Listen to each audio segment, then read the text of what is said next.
Hello and welcome back to the channel. In this video you're going to see the tutorial and a bit of conversation about this trick that I haven't named yet. I always film these before I name them. It'll be something to do with teenagers.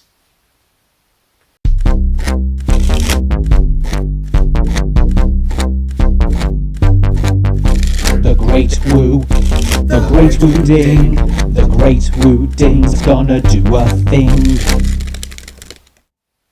So, I saw this trick a week or two ago on Peter Ford Magic's channel. I'll have a link in the description to his video. And that was the first time I'd ever seen this trick, and I immediately went, oh, I need to learn that. I need to learn that. That's something I can just add into my my casual walk around stuff. That's something I can do kind of not quite impromptu, but a very quick setup, and it's a self-worker, which is fabulous. And then I saw sometime after that, but soon after that, Card Map Tutorials, that channel, Mark on there, do something very similar, but completely different at the same time. So I think it's using the same kind of principles, but you're ending up with piles, which confused me. I kept doing it wrong when I was practicing because I was putting piles down instead of single cards. Ugh.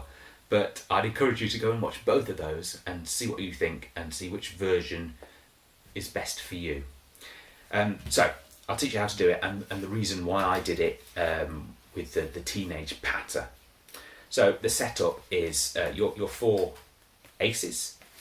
Just put them down for now and count 9 cards on top. 1, 2, 3, 4, 5, 6, 7, 8, 9. And then put those cards on the rest of the pack. 4 aces, 9 cards on top. I think Peter Ford just had 8 cards on top. I'll tell you why I have 9. And of course Card Map Tutorials did it completely different. Too complicated for me. Anyway, here's what you do. Ask for a teenage age. And this is the reason I gave it that patter. Because first of all, if you're doing it without that, you kind of have to say something like, name a card between 11 and 21. Or I don't know what the parameters are for this mathematical self-worker, but it's something like that. You have to say between this number and this number. And quite frankly, I don't like that.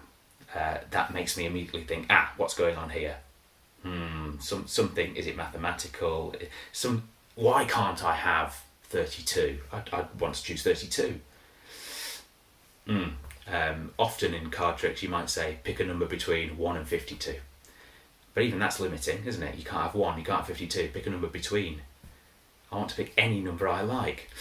But saying the trick is about teenagers, you're not limiting, actually. You're enabling them to choose any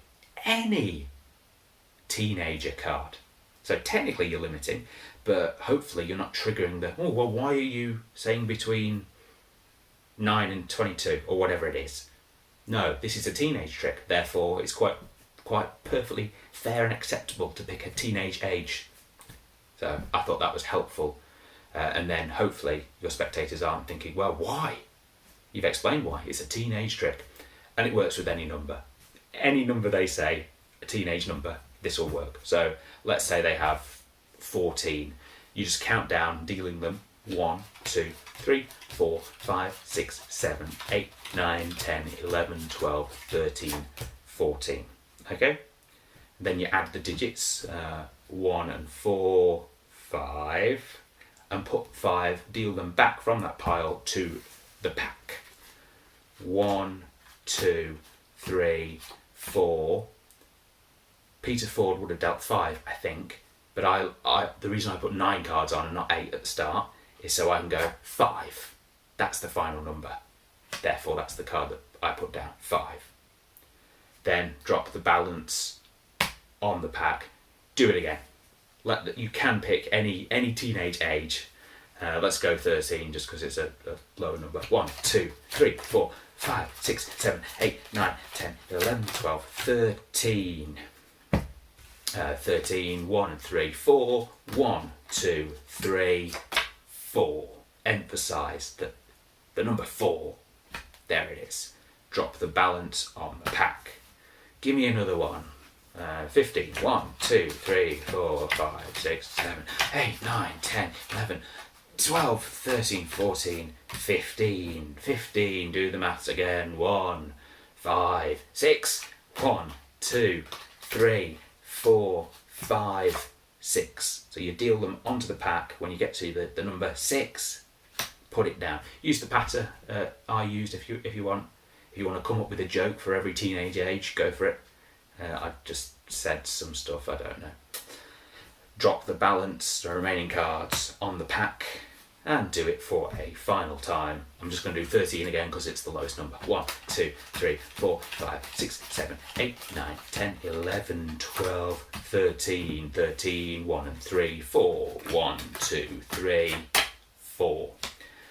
I did a bit with the dice just because I didn't have a real spectator. I don't know if 4 is an appropriate number. I did it once and it came up with a teenage age, so I kept it. 5 dice might get you a higher number. I don't know. See what you think. But that's a good way to randomly generate a number. What have we got here? 5, 6, 7, 8, 9. See, that's not good enough, is it? Maybe it's worth doing with 5 dice. Or I'm filming on my phone at the minute. If it was in real life, maybe you might ask Alexa or, hey Google, name a number between 11 and 20. Hopefully they'll give you a teenage age. That's if you don't have spectators. If you do have spectators, ask them. Freely ask them, and what they say will work. And then, of course, you should end up with the 4 aces. And if you flip them that way, there will be the right orientation for your audience, not like I did in the performance.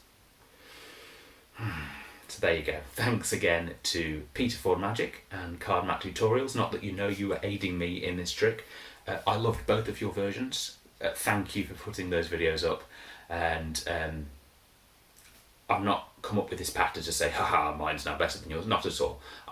I wanted a reason why the spectator should give me a specific number. And that was the story I came up with. And actually, do you like that?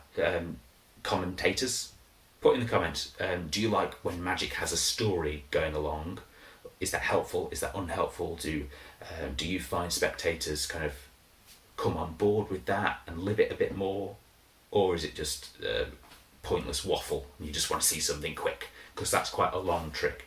There is no magical moment until the very end. What do you think? Let's talk about that in the comments down below. I am Mark Wooding, or the Great Woo.